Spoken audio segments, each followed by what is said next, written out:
Hi friends, నమస్తే. మెర్లపాక మురళి గారి Srungarapuram 1 kilometre next part చూద్దాము. వర్షకి మెలకు వచ్చింది. పడక మీద నుంచి లేచి కూర్చుని చుట్టూ చూసింది. చీకటి గోడకి దిగ్గొట్టిన మేకుల ఎర్రటి బెడ్లైట్ వెలుగుతోంది. 2 చేతుల్ని బాగా రాపాడించి కళ్ళను తుడుచుకుంది. ఆ కాస్త వేడిమికే నిద్ర కరిగిపోయినట్లుగా ఫ్రెష్గా ఫీల్ అయింది. పక్కకు తిరిగి చూస్తే టైం పీస్ 5 గంటలను చూపిస్తోంది. కిటికీలోంచి కనిపిస్తున్న బోగనవిల్ల పచ్చల రాయికి పగడాలను పొదిగినట్లుంది. దూరంగా ఉన్న తురాయి చెట్టు పండక్కి పుట్టింటికి వచ్చిన 10 మంది ఆడపిల్లల కుటుంబంలా ఆకుల్ని రాల్చేసి పూలనే మిగిల్చుకుని కనిపిస్తోంది. గాలి అప్పుడే నదీ స్నానం చేసి వచ్చినట్లు చల్లగా తగులుతోంది. అబ్బా, ఎంత బాగుందో వాతావరణం! తనలో తనే అనుకుంటూ పడక మీద నుంచి కిందకి దిగింది వర్ష. బాత్రూంలో ముఖం కడుక్కుని అద్దంలో చూసుకుంది. 25 పరువాన్ని ఆరోగ్యంతో రంగరించినట్లు మెరిసిపోతోంది శరీరం. ఆమె పెద్ద అందగత్తేమీ కాదు, కానీ ఏదో తెలియని ఆకర్షణ చూపరులను ఇట్టే లాగేస్తుంది. వ్యక్తిత్వపు గుబాళింపు వల్ల వచ్చిన ఎక్స్ట్రా ఆకర్షణ అది. సాధారణంగా చాలామంది ఆడపిల్లలకు దేని మీద ఒక దృక్పథం ఉండదు. వాళ్ళు తల్లిదండ్రులకు కార్బన్ కాపీల్లా ఉంటారు. అందుకే పోత పోసిన విగ్రహాల్లా కనిపిస్తారే తప్ప ప్రాణం ఉన్న మనుషుల్లా అనిపించరు. ఏ చిన్న సమస్య ఎదురైనా తల్లి వైపో తండ్రి వైపో చూస్తూ ఉంటారు. పెళ్ళయ్యాక కూడా అంతే. మొగుడు ప్రతి రాత్రి పడకటింట్లో వదలకుంటే పుట్టింటికి పరిగెత్తే తనకేదో పెద్ద కష్టం వచ్చినట్లుగా నానా హైరాణా చేస్తారు. కొత్తలో అంతేనని ఆ వేడి కాస్త తగ్గాక నువ్వు రమ్మన్నా అతడు రాడన్న సత్యాన్ని తల్లో ఇంకో ముసలావిడో చెప్పాల్సి వస్తుంది. కానీ వర్ష అలా కాదు. ఆమెకు ప్రతి చిన్న విషయంపై కూడా ఒక అవగాహన ఉంది. అదంతా ప్రపంచ పరిశీలన వల్ల, అధ్యయనం వల్ల వచ్చింది. తనకేదైనా సందేహం వస్తే ఎంతో కష్టపడి సమాధానం తెలుసుకునేది. అంతే తప్ప ముసుగుదాన్ని పడుకునేది కాదు. ఇంటర్ ఫస్ట్ ఇయర్లో ఉన్నప్పుడు ఒకరోజు సాయంకాలం త్వరగా ఇంటికొచ్చింది. వంటింట్లో తండ్రి తల్లితో సరసాలాడుతున్నాడు. ఈ విషయం తెలియక వంటింట్లోకి అడుగుపెట్టిన ఆమెకు వాళ్ళ రొమాన్స్ కళ్ళబడినాయి. తండ్రి తప్పు చేసిన వాడిలాగా కంగారు పడ్డాడు. తల్లి దోషిలాగా తలదించుకుంది. ఆమెకు పాపం ఏడుపు ఒక్కటే తక్కువ. అప్పుడు వర్ష చాలా క్యాజువల్గా తండ్రి దగ్గరికి వెళ్ళి, ఎందుకు నాన్న అలా తప్పు చేసిన వాడిలా నిలబడిపోయావు? ఇదంతా క్వైట్ నేచురల్. మీ శృంగారాన్ని చూసి నేనేదో అనుకుంటానని ఫీల్ కాకు. ఏమిటే అమ్మా, ఎందుకా ఏడుపు? ఇప్పుడేమైందని? ఇలాంటి సీన్స్ చూసి నేనేదో వికారానికి లోనవుతానని నీ బెంగ కాబోలు. అంతటి బలహీనురాల్ని కానులే అని అక్కడి నుంచి వచ్చేసింది. కూతుర్ని అలా గుడ్లు అప్పగించి చూస్తుండిపోయారు వాళ్ళిద్దరూ. నిర్మోహమాటంగా ఉన్నది ఉన్నట్లు నిర్భయంగా చెప్పిన ఆమె తమ కూతురేనా అన్న సందేహం వాళ్ళిద్దరినీ కాసేపటి వరకు బొమ్మలా నిలబెట్టేసింది. తమ కంటి ముందు పెరిగిన అమ్మాయి నిస్సంకోచంగా ఎలాంటి ఇన్హిబిటెన్సీస్ లేకుండా మాట్లాడడం అబ్బురంగా అనిపించింది. తన కూతురు వయసుతో పాటు అభిప్రాయాలను మార్చుకుంటూ తనకంటే ఎత్తుకు ఎదగడం ఆమె తండ్రికి ఆశ్చర్యాన్ని కలగజేసింది. ఎప్పుడో తనకు ఊహ తెలిసినప్పుడు ఏర్పరచుకున్న అభిప్రాయాలను ఆయన ఎప్పుడూ మార్చుకోలేదు.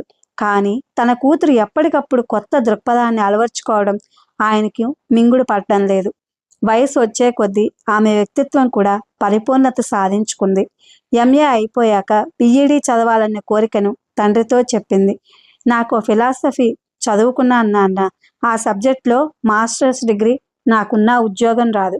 ఈ దేశంలో చదువు పరమార్థం రాజకీయ నాయకులకి తెలియకపోవడం వల్ల ఆ సబ్జెక్ట్కి ఎలాంటి విలువ లేదు. లేకుంటే ప్రతి ఒక్కరూ కంపల్సరిగా చదవాల్సిన సబ్జెక్ట్ అది. కానీ ప్రస్తుతం ఏ సబ్జెక్ట్లోనూ సీటు రాని వాళ్ళు విధి లేక అందులో చేరుతున్నారు. సొంత దేశం లేకుండా వేరే ప్రపంచంలో తలదాచుకునే కాందిసీకుల గుడారాలు లాంటిదన్నమాట. దానివల్ల లెక్చరర్ పోస్ట్ కాదు కదా, అటెండర్ ఉద్యోగం కూడా రాదు నాన్న. అందుకే ఉద్యోగం కోసం బిఈడి చదవాలనుకుంటున్నాను. ఇదంతా వంటింట్లో ఉండి వింటున్న తల్లి పరుగులాటి నడకతో అక్కడికి వచ్చి, మేము ఏం చెప్పినా వినకుండా ఇంతకాలం చదివావు, ఇక చదివింది చాలు. ఆ 3 ముళ్ళు వేసుకుని కాపురానికి వెళ్ళు. అది నీకు మంచిది, మాకు మంచిది అంది. చూడే అమ్మా, నేను మీ మాటలు విననని తెలిసి ఎందుకు ప్రయాసపడతావు? ఈ లోకంలో పశుపక్ష్యాదులు సైతం తమ తిండి తామే సంపాదించుకుంటున్నాయి, ఒక్క స్త్రీ తప్ప. అని ఎక్కడో చదివాను. అదిగో ఆ క్షణమే నిర్ణయించుకున్నాను ఉద్యోగం చెయ్యాలి అని. మరి పెళ్లి చేసుకోనని అనడం లేదు. అయితే పెళ్లి చూపుల పేరిట 3 నిమిషాల తంతు ముగించి ముహూర్తం నిర్ణయం చేసి సిగ్గు ఎగ్గు లేకుండా ఫస్ట్ నైట్ కోసం ఎగబట్టం నాకు ఇష్టం లేదు. అలాంటి వ్యక్తి తారసపడినప్పుడు పెళ్లి చేసుకుంటాను. ఇదేమి చోద్యమే, మా కాలంలో ఇలా ఈ ఆడపిల్ల బరిదెగించి పెళ్లి చేసుకోనని చెప్పేది కాదు. రాగాలు తీసింది తల్లి. మీ కాలంలో ఏ ఆడపిల్ల ఇలా మాట్లాడి ఉండదు. నిజమే, మీ కాలంలో టీవీ ఉందా? లేదు. మరి ఇప్పుడు వచ్చింది. మీ కాలంలో లేదని నువ్వు టీవీ కొనకుండా ఆపేశావా? లేదు, పైపెచ్చు కలర్ టీవీ తెచ్చుకున్నావు. అలానే అభిప్రాయాల్లోనూ మార్పులు వస్తున్నాయి. మీ అమ్మ పెళ్ళైన 6 నెలల తర్వాత బరువుగా కళ్ళ మీద వాలిపోతున్న సిగ్గుతెరలను ఎత్తుకుని మొగుణ్ణి మొదటిసారి బెడ్రూమ్లో చూసింది. నువ్వేమో నెలకంతా భర్త కమనీయ రూపాన్ని కళ్ళారా తిలకించావు. మరి మార్పు రాలేదు. అలానే నేను. ఇక ఇందులో ఆర్గ్యుమెంట్స్ అనవసరం, చాలా స్పష్టంగా చెప్పింది ఆమె. అలా మాట్లాడకే, తప్పే. ఈసారి తల్లి అన్యాయంగా చెప్పింది. తప్పొప్పులు పట్టి నా దగ్గర చదవకు. తప్పు ఒప్పు రెండు కాలాల మీద ఆధారపడి ఉన్నాయి. ఒక కాలంలో తప్పు, మరో కాలంలో రైటు. మనిషికి సుఖం ఇచ్చేదంతా ఒప్పేనంటాడు రూసో అనే ఆయన. నీ కర్తవ్యం నువ్వు నిర్వర్తించు, ఫలితం కోసం ఆశించకంటాడు శ్రీకృష్ణుడు భగవద్గీతలో. కాబట్టి నైతిక విలువలు కానీ మరే విలువలు కానీ పరిస్థితుల మీద ఆధారపడి ఉంటాయి. నా మటుకు నాకు సహజ వికాసాన్ని తోడ్పడేదంతా మంచిదే. ఇక కూతురుతో ఎలా వాదించాలో తెలియక ఆమె తిరిగి వంటింట్లోకి వెళ్ళిపోయింది. అంత గొడవయ్యాక వర్ష బీఈడీ చదివి ఇటీవలే స్కూల్ టీచర్గా చేరింది. లక్కీగా ఉన్న ఊర్లోనే పోస్టింగ్ వచ్చింది. త్వరగా బయలుదేరి స్కూల్కి వెళ్ళాలన్న ఆలోచన రాగానే ఆమె ముఖంపై కాసిన్ని నీళ్లు చల్లుకుని బ్రష్ చేసుకుని వంటగదిలోకి వచ్చింది. కాఫీ తాగాక స్నానం చేసి తయారవటం మొదలుపెట్టింది. యూ షేప్లో కత్తిరించుకున్న జుట్టును అలా వీప్ మీద వదిలేసి మొదట్లో క్లిక్ పెట్టుకుంది. ముఖానికి ఆయిల్ ఆఫ్ లేని ఒక క్రీముని లైట్గా పౌడర్ని అద్దుకుంది. నుదుట పెద్దగా తిలకం బొట్టు పెట్టుకుంది. ఆమె చీర కట్టుకోవడంలో పెద్దగా ఇష్టపడదు. చాలా ఇంపార్టెంట్ అయిన నడుము అలా బహిర్గతం చేసే చీర కట్టునకు ఆమె వ్యతిరేకి. అందుకే మోడర్న్గా డ్రెస్సులంటే ఇష్టం. ఆ రోజు తెల్లని కాటన్ చుడీదార్ వేసుకుంది. చివరిసారి అద్దంలో చూసుకుని బయలుదేరింది. స్కూల్కి వెళ్ళేసరికి 9:30 దాటింది. కారిడార్లో నడుస్తుంటే వెంకటాచలం అనే టీచర్ ఎదురుపడ్డాడు. అతనికి నోటి దురద ఎక్కువ. తోటి లేడీ టీచర్లతో వెకిలిగా మాట్లాడుతుంటాడు. అయితే వర్ష దగ్గర మాత్రం అతను మంత్రగత్తె దగ్గర పడుకున్న కుక్కపిల్లలాగా నడుచుకుంటాడు. దానికి కారణం ఆమె గురించి విని ఉండడమే. ఆమె యూనివర్సిటీలో చదువుకునేటప్పుడు ఒకరోజు క్లాస్కి వెళ్తోంది. ఆర్ట్స్ బ్లాక్ ఆడిటోరియం వద్ద గుమిగూడిన విద్యార్థి బృందం ఆమెను చూడగానే కసెక్కింది. ఒక విద్యార్థి ఆమెకు వినబడేటట్లు చీర కుచ్చెలను తాకుతూ చేతిని పోనిస్తే ఏం తగులుతుంది అని ప్రక్కకున్న మిత్రుడిని అడిగాడు. ఈ ప్రశ్న వేసింది ఆమెకే కాబట్టి ఏం సమాధానం చెబుతుందా అని అందరూ అటువైపు చూశారు. సాధారణంగా అలాంటప్పుడు అమ్మాయిలు మరింత తల వంచుకుని నడక వేగం హెచ్చిస్తారు. కానీ ఆమె టక్కున ఆగింది. మెల్లగా వాళ్ళ దగ్గరకు వచ్చి ఆ ప్రశ్న వేసిన విద్యార్థితో, ఇంటికి వెళ్ళి మీ చెల్లెలు చీరలోనో మీ అక్క చీరలోనో చేయి పెట్టి చూడు.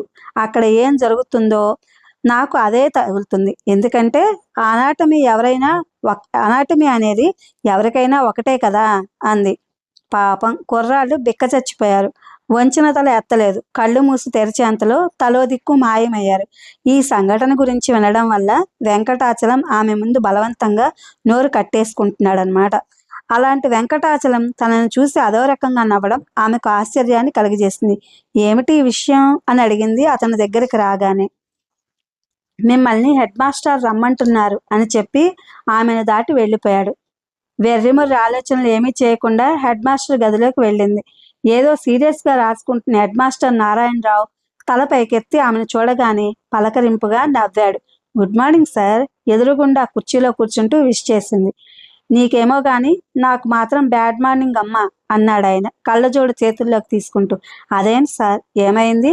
నీకు ట్రాన్స్ఫర్ అయిందమ్మా. నీలాంటి సిన్సియర్ అండ్ బ్రిలియంట్ టీచర్ని పోగొట్టుకున్నందుకు నాకు చాలా బాధగా ఉందమ్మా. ఆమెలో చిన్న కదలిక. ట్రాన్స్ఫరా? అవునమ్మా. అప్పటికి సర్దుకుంది ఆమె. ఉద్యోగం అన్న తర్వాత బదిలీలు తప్పవు కదా సార్. ఇంతకీ ఏ ఊరు ట్రాన్స్ఫర్ చేశారు? శృంగారపురం. అంతవరకు బాధతో ఉన్న హెడ్ మాస్టర్ ఆ ఊరి పేరు చెప్తూ అదో విధంగా కళ్ళాడించాడు. ఆమె ఆశ్చర్యంతో అలాంటి పేరుతో ఊరు ఉందా అని అడిగింది. Yes, it is there. మల్లాంకి దగ్గరే, బాగా ఇంటీరియర్ విలేజ్. ఆ ఊరు గురించి తెలియదా? భలే తమాషా ఊరు. తమాషా ఊరా? అవును, స్వయంగా నువ్వే వెళ్తున్నావు గనక అంతా పూర్తిగా తెలుస్తుందిలే అమ్మా. ఇక ఆమె ఏమీ ప్రశ్నించలేదు. అనవసరపు విషయాల్లో క్యూరియాసిటీని ప్రదర్శించకపోవడం ఆమెకున్న ఒక మంచి లక్షణాల్లో ఒకటి. ట్రాన్స్ఫర్ మీద ఆ ఊరు వెళ్ళడానికి ఆమె మానసికంగా ప్రిపేర్ అవుతోంది. ఇక్కడికి పెద్ద దూరం ఏం కాదమ్మా. నాయుడుపేట వెళ్ళి అక్కడ నుంచి మల్లం బస్ ఎక్కాలి. పాట మీద దాటిన తర్వాత స్టేజి శృంగారమే. బస్సు దిగ్గానే నేమ్ బోర్డు ఉంటుంది. దాని మీద శృంగారపురం 1 కిలోమీటర్ అని రాసి ఊరు ఉన్న దిశను చూపిస్తూ యారో మార్క్ ఉంటుంది. ఆ వైపు నడుచుకుంటూ వెళ్తే ఊరు వస్తుంది. ఎప్పుడు జాయిన్ కావాలి సార్? వారం రోజులు టైం ఇచ్చారమ్మా. థ్యాంక్ యూ సార్ అని ఆమె లేచింది. Best of luck. Very interesting village Shringarapuram. Bus దిగి 1 కిలోమీటర్ నడిచి ఊళ్ళోకి వెళ్తే అన్ని విచిత్రాలే. నిజానికి ఆ ఊరే ఒక వింత. ఆ ఊరిలో ఉండే ఒక ఆచారం వింతల్లోకెల్లా వింత, మహావింత. చెప్పడం మధ్యలో ఆపి నవ్వుతున్నాడు హెడ్ మాస్టర్. ఏమిటా వింత అనుకుంటూ అక్కడ నుంచి లేచింది. ఇది ఫ్రెండ్స్, మెర్లపాక మురళి గారు రాసినటువంటి Srungarapuram 1 kilometre. Thank you for watching.